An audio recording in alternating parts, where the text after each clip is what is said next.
He kōna I purangi tēnei nā te reo irirangi o Aotearoa.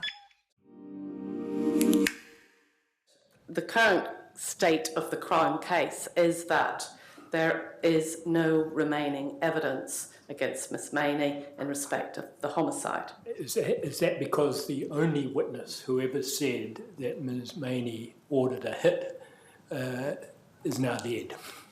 This is the moment Gail Maney has been waiting for decades, and it's one I have obsessed over for 8 years. There is no case against Gail Maney. I wasn't physically there for Gail's Court of Appeal hearing, but she put me on her list and I dialed into a video link from my home in the US. It was stunning to witness lawyers in a courtroom vocalizing the chaos of this case, all the wild stories and lies and huge characters that Adam and I spent months with back in 2017 and 18. And it was being heard by 3 judges who would decide her fate. You enter into a labyrinth of accounts and a labyrinth of information. Certainly in my criminal career, I've not come across a case with so many changes in witness accounts. You have change of venues, change of witnesses, change of motives, change in the manner of death, changes in who died, who was alive, how bodies were disposed of. The reasons given for these changes account also vary from being scared to a claim of suppressed memory to a claim that memories have been triggered. All this whilst being offered in the context, of course, of these witnesses being given immunity and witness protection.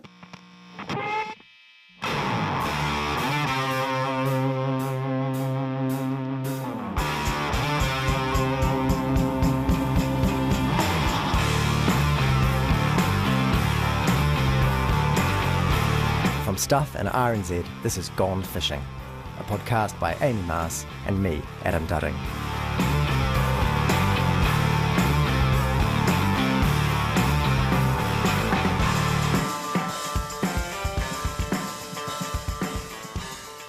I'm Adam Dudding. I'm Amy Maas, and this is a bonus episode of Gone Fishing, where we'll catch you up on what's happened this past week in the Court of Appeal in Wellington, New Zealand. It is nearly 35 years to the day since Deane Fuller-Sandys went missing. It is now 27 years since Gail Maney was accused of ordering a hit on the young West Auckland tyre fitter for stealing her drugs and her friend Tanya Wilson's leathers. Police said Stephen Stone murdered Deane Fuller-Sandys in Gail's garage at 22 Larnock Road in Henderson, West Auckland. They said it was broad daylight when Stephen Stone shot Deane dead in front of 8 witnesses. Police said that the 4 other men in the garage were then forced to shoot his body while 4 women watched. They said that a week later, one of those women, Leah Stevens, was killed by Stephen Stone because he feared she would go to the police. Now, after years of fighting to prove her innocence, Gail Maney's case has just been through a Court of Appeal hearing. Now, if you've already heard the entire Gone Fishing series, you might remember there was only one witness who specifically accused Gail Maney of asking Stephen Stone to kill Deane Fuller-Sandys. That witness was Gail's childhood friend Tanya Wilson. The same Tanya who, when they were both 6 years old, set fire to a bush, but blamed Gail. The same Tanya who, when they were young adults, introduced her to prescription pills and sex work and bouncers. The same Tanya who, after telling police that Gail had ordered a hit, later recanted, but wasn't believed. The same Tanya whose name was said in court more than a dozen times this week. The thing is, Tanya is now dead. She died late last year. And because of that, but for many other reasons as well, Gail Maney is ready to walk free. The matters before the court for hearing: Stephen Ralph Stone and the King, Gail Denise Maney and the King, Mark William Henriksen and the King, Colin Neil Maney and the King. Thank you. It's now Friday, August the 16th, 3 days after I dialed into the first day of that hearing. I could catch glimpses of what was happening inside the courtroom, but it was hard to make out.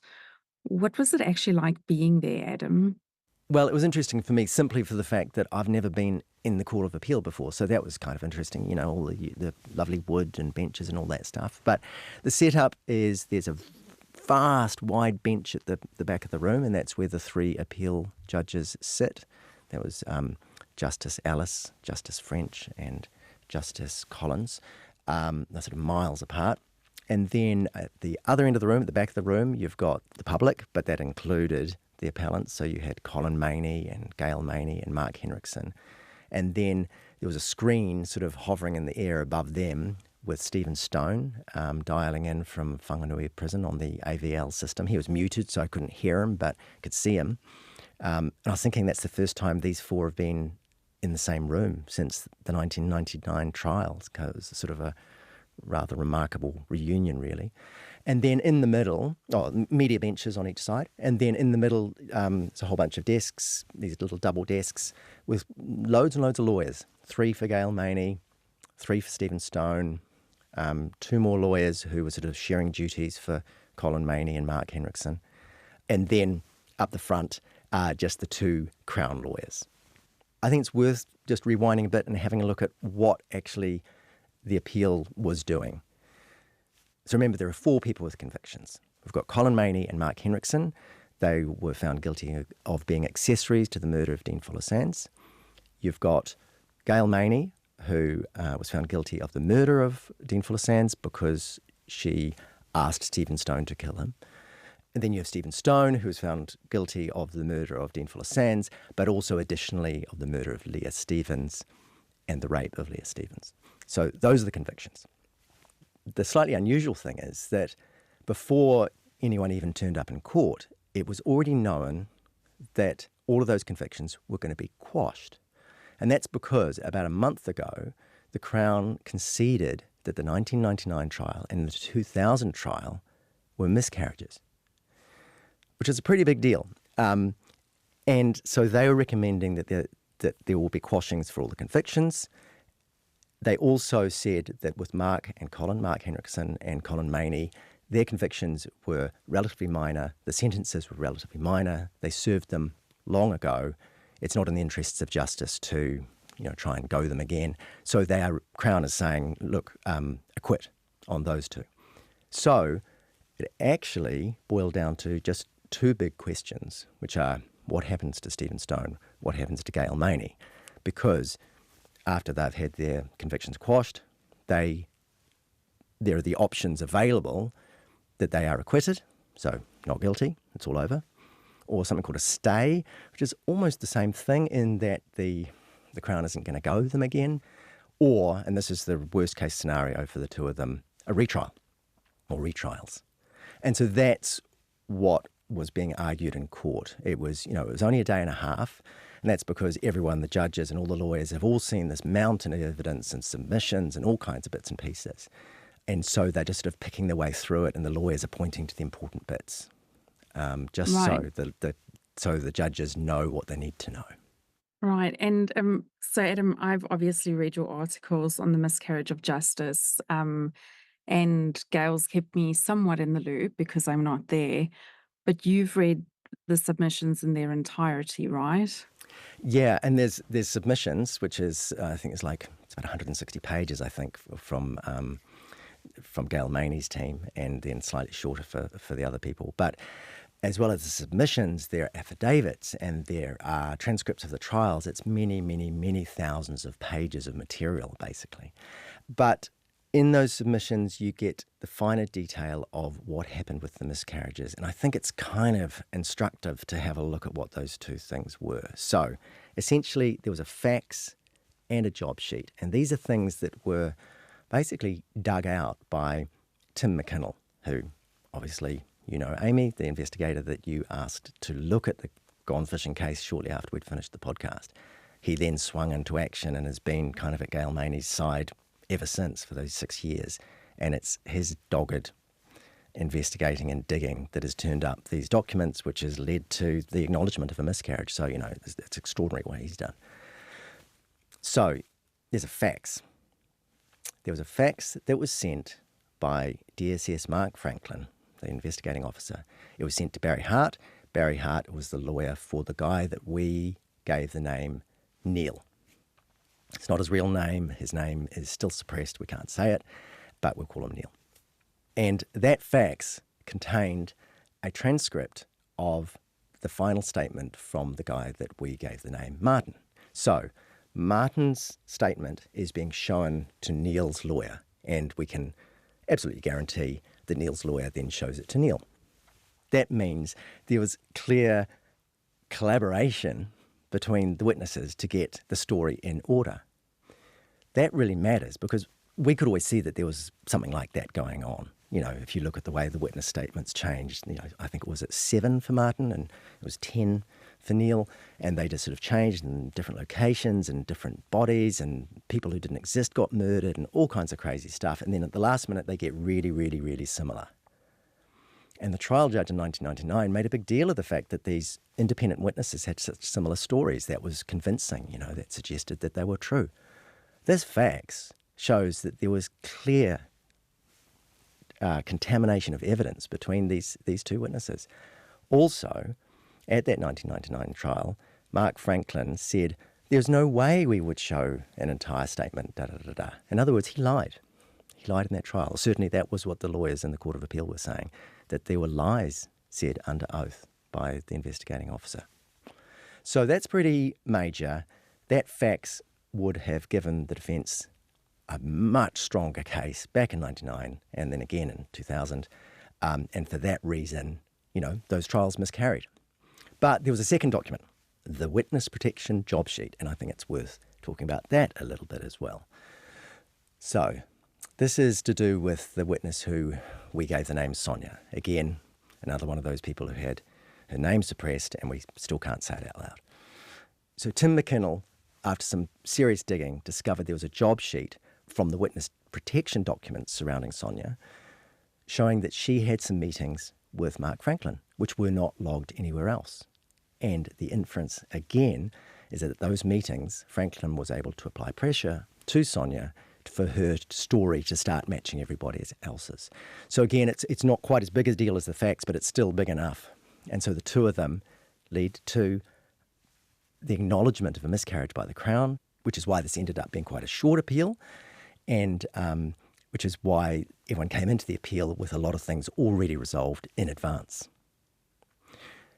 The case falls apart because of these miscarriages, but the Crown hasn't quite given up. It's trying to put it back together and saying, well, actually, you could still look at a retrial for Gail Maney and for Stephen Stone. Okay, so wait. So earlier we heard a clip about Tanya Wilson. Let's dig into that a bit. To me, it seemed that Tanya was a looming presence in that courtroom, even though she's dead. Because even though this is a case about murder, it's also an example of a childhood friendship souring quite badly. And in the end, when you and I caught up with her, Adam, she was a bit of a shambles. I'm so fucked up, eh? Because of Mark Franklin. I'm taking a lot of drugs and I've been drinking a lot because of all of this. I hate it. Yeah, with Tanya, I think it's worth just hearing that clip that we played at the very top again. The current state of the Crown case is that there is no remaining evidence against Miss Maney in respect of the homicide. They still seek, however... Is that because the only witness who ever said that Ms. Maney ordered a hit is now dead? Adam, talk me through that a little bit, because I could see what was happening on the video and I could hear it, but it must have been quite different to see it happening in person. I didn't see Gail at all. How did she react to that? Yeah, this was an incredible moment, because I said just before that the things in issue are, you know, is it going to be a retrial for Gail and Stephen or not a retrial? But this moment, it happened quite early on. It was you know, just after noon on the Tuesday, and Julianne Kincaid, lawyer for Gail Maney, she got up and started passing around a document which was like a roadmap for making decisions, and it was handed to the judges and it was handed to other lawyers. And she said, at morning tea, she'd been talking to Mark Lillico, the Crown lawyer, and he'd said, well, yeah, we don't actually have the evidence to put together a murder case against Gail Maney now. And she said it almost offhand. I thought, did I hear that? And if I heard that, did it mean what I think it meant? And I started looking around the room, and everyone is doing this kind of low-key looking around the room. Did I just hear that? Did we just hear Gail Maney's case vanish?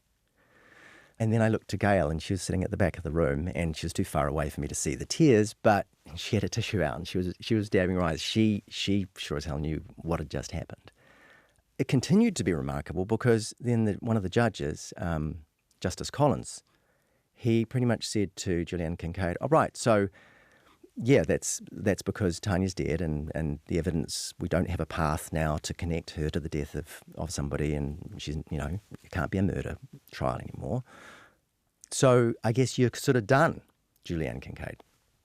And Julianne Kincaid sort of said, "Yeah, no, I'm not done. I mean, yes, good point, but I still have some points to make." And her reasoning was that even though the Crown had conceded there wasn't a path, there'd been this other stuff in the submissions where they said, well, actually, we're thinking about looking at some new DNA evidence, and we've had some calls from the public. It was this crazy thing where there's this really thin sort of hypothetical evidence, which still, in some unlikely world, could create a retrial path for Gail again. And so Julianne Kincaid just wasn't going to sit down. And it went on. A little bit later, Collins almost said the same things, like, have I got this wrong, but are you kind of done? And Julianne Kincaid was again, not quite. And she carried on. And it happened 3 times. It was extraordinary. But yeah, that was a big moment. And like you say, Tanya Wilson, right at the heart of everything again. Yeah. So I couldn't see the back of the court. Everything was quite small. And on the one side, I had 3 small screens which showed, the lawyers, and I could actually see you, Adam. All right. But I could not see Gail.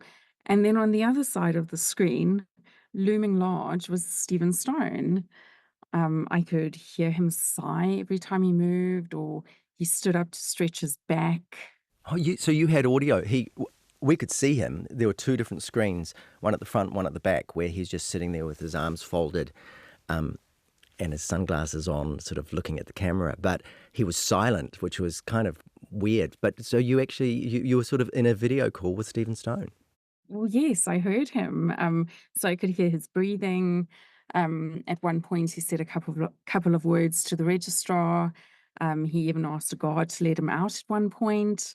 I could see him taking sips of his tea and hear him slurping it slightly. I could see his green water bottle in detail, the tattoos on his arm, and up his stomach when he stretched. We should talk about Stone a little bit more, actually, because Stephen Stone was obviously important in Gone Fishing because, he's at the heart of the murders or the murder accusations. But we were really following Gail's story. But there's that irony that this appeal actually only happened because of Stephen Stone, right? Yeah, that's right. I mean, I witnessed only a small part of Gail's journey. She'd fought for years to prove her innocence, before I'd even met her, and again after. And by the time I'd met her, she'd exhausted all her appeals, but Stephen Stone hadn't. Yeah, so, and it gets quite fiddly. When this appeal hearing was coming up, for quite a long time, Gail Maney wasn't technically an appellant. She was what's called an applicant because she was coming to court to say that they should throw out her failed 2005 appeal, which was actually her second appeal because the 1999 appeal had succeeded, and that was why there was a 2000 trial. And it's fine if you didn't follow that because it's confusing. But like you say, she didn't really have many paths, and her legal team were looking for paths, including unwinding this old failed appeal. But then suddenly that opportunity came along because Stone, he was tried in 1999, and then for reasons which are a little bit complicated, but he didn't really get a fair crack at doing an appeal at the time. So it just sort of rested there. So he still had this path to appeal to his first and only trial, and that is the way a hearing happened. And then everybody else kind of climbed in behind him on that path because it would have been perverse. When you're talking, if somebody's appealing 2 murders and there are 3 other people that are associated with one of those murders, it would be weird not to let them sort of get involved. So, at the end of the day, Gail got another chance in part because of Stephen Stone. And so now, after 1.5 days, it's a reserved decision. Yeah, so is it a spoiler alert to say that after all that, we don't actually have an answer to what happened, because that's what happens in the appeal court. The judges hear everything and they say, yeah, that was all very interesting, see you later. And it could be a month maybe less, but maybe more. Nobody ever seems to know before they come back and make a written decision. But we do know some stuff, so I'm just going to quickly sort of wrap up what we do and don't know. Colin Maney, his conviction is going to be quashed, and he seems certain to be acquitted because that's what the Crown has said should happen. Mark Henriksen, same thing. The Crown has recommended that his conviction is quashed and that he's acquitted. So that's kind of end of the story. Gail, again, recommendation to quash, so that'll happen. And, I mean, who knows? But retrial just seems impossible to me at this point, particularly after what we heard in the court, where pretty much the judge is saying to Gail Maney's lawyer, oh, I think you're done. And then the last and most complicated situation, Stephen Stone. Recommendation to quash, so that's going to happen. Will there be an acquittal? Will there be a stay? Will there be a retrial? It's actually impossible to say. But, and we haven't gone into this in a lot of detail, but really the accounts of the key witnesses, their honesty and integrity and the reliability of their evidence, and whether they should have even been given immunity, which was the only reason they were able to even give evidence, that was just demolished in that room. The Crown is talking about this new evidence, DNA, maybe. We're going to take some old samples that didn't even show up under luminol back in the day and see if we can find something.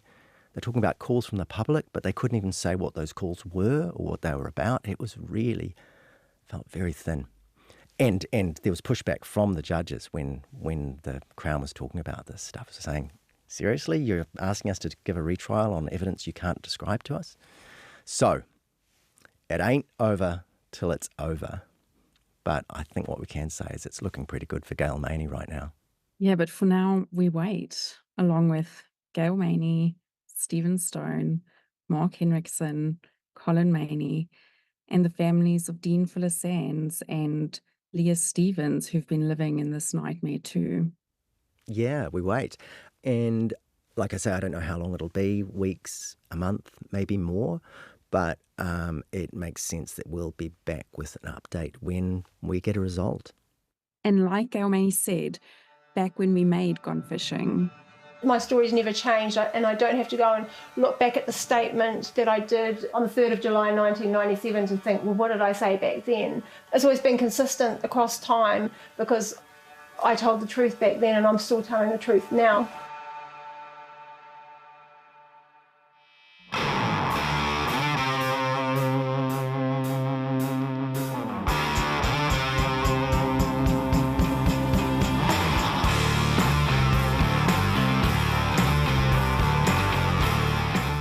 Gone Fishing is a joint production from Stuff and RNZ, written, produced and presented by Amy Mars and me, Adam Dudden. Our executive producers are Tim Watkin and Justin Gregory for RNZ and Chris Reed for Stuff. This episode was engineered by Ali Marsden, visuals by Jason Dorday. Follow and listen to all of the episodes of Gone Fishing on Apple Podcasts, Spotify or any other podcast app.